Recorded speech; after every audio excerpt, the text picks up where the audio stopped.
Everybody on YouTube, how you doing? So anyway, today's episode, I did a couple changes on the old Yukon. Look what I got here. It's a keyless entry malt. Yeah, I know it doesn't look factory original though by AC Delco, but it's like a remanufactured one. But I'll show you how I pull it off. So here's, push the rear twice for the barn doors, or if you had the rear window, you know, the rear lift glass with that tailgate, and then here's the unlock button. So push once, one door, and then push twice, the rest of the doors. See? Now we're gonna lock it. Lock it twice. It even knocks the horn, lets you know it's armed. Yeah. So what you do? Here's what you do. Well, you see the. Oh, it's kind of hard to see. Here we go. Well, right here in my hand is the OBD2 port. So what you do is get a jumper wire, and then you just count 1, 2, 3, 4. That's the fourth prong, and then go to the eighth prong, same side. And once you put the jumper wire, once you insert the jumper wire in there, in those two ports, then it works the power locks, the lock and unlocked.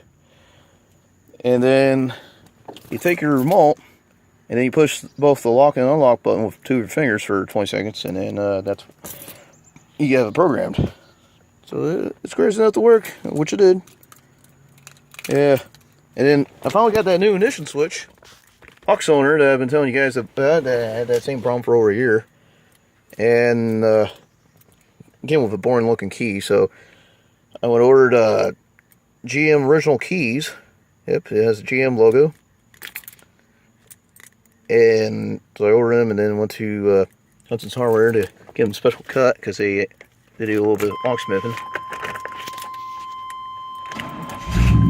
Look, I can't even pull that out, so I fixed that problem.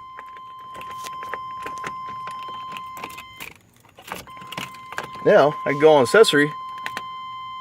There's a BJ's. Listen to the radio.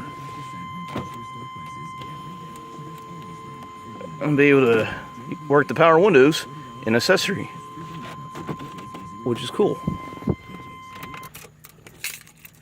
Yeah.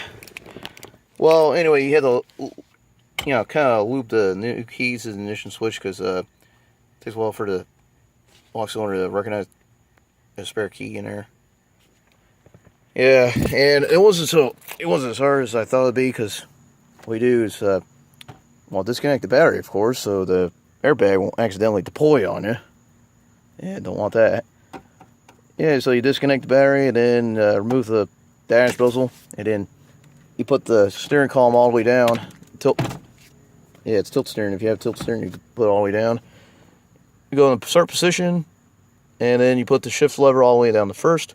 Now, if you have a stick shift model on the pickups, you won't have to do that, because the shift lever's like right there. You won't have to mess with it. But for automatic transmission models, you know, put the transmission down the first gear. I think it goes all the way down. Then disconnect a couple switches, like the light switch, or if you have these four-wheel drive selector buttons, unplug those. If you don't, you just have a blank plate, and you have the shifter in the bottom. Or if it's two-wheel drive, you don't have to worry about that.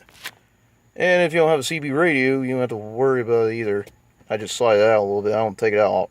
Well, I take it out a little bit, but I just pull it through. Now I push the CB radio in, and I just had to unplug the microphone. Take that out of the way of the radio. And if you just had that outboard CD player, just leave that in there. If you don't, you know, don't mess with it. And then you just pull the dash bezel all the way out. And then the lever there for the, what's it called, tilt steering, you can pull it out. See, I'll pull it all the way out, and I can put it back in. Simple as that, eh? Yeah, so you'll be able to move the steering column. And then it's one of these Torx bits. Well, the Torx screws, one's a male end on the bottom, and then the other side was female end on Torx. And you just take these two plastic pieces off, and then you can get to the ignition switch. Then you found like a little screwdriver.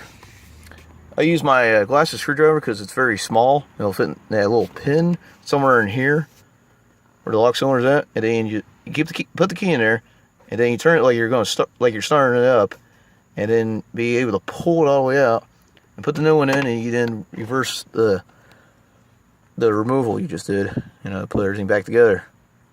Yeah, some guy was talking about drilling a hole somewhere in here, and I'm thinking, okay, if you said to measure it from the Haslake button to almost 5 inches, but how you gonna know which hole to drill where you get to that pin, then insert a tiny screwdriver in there? So I'm not gonna deal with that. But here's something more helpful though, like right in here in the plastic piece for the hole for the lock cylinder. Just trim out a little bit so you'll be able to pull it out better. Yeah, you can still see a little bit. It's no big deal to me, but that's the only way you get this top piece off better. And then you got your shifter knob. Well, I got this shifter knob was almost sliding out, so I got, not the knob, but the shift boot. That shift boot was almost sliding off, so I got it back in together.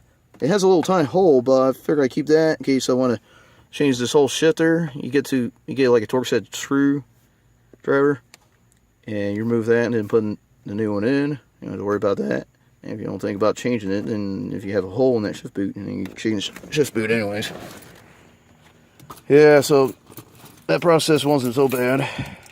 So yeah, I'm happy with this new upgrade for Yukon. Well deserved. Yeah, well, there's no panic button, but fuck, if I can't find the truck anywhere, I can just put like hang caution tape, on the CB antenna, and I'd probably be able to find it at a further distance. Yeah,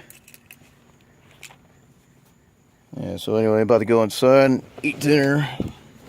So we'll see you guys in the next episode of Mr. Nationwide Entertainment. Later, everybody, and happy Labor Day.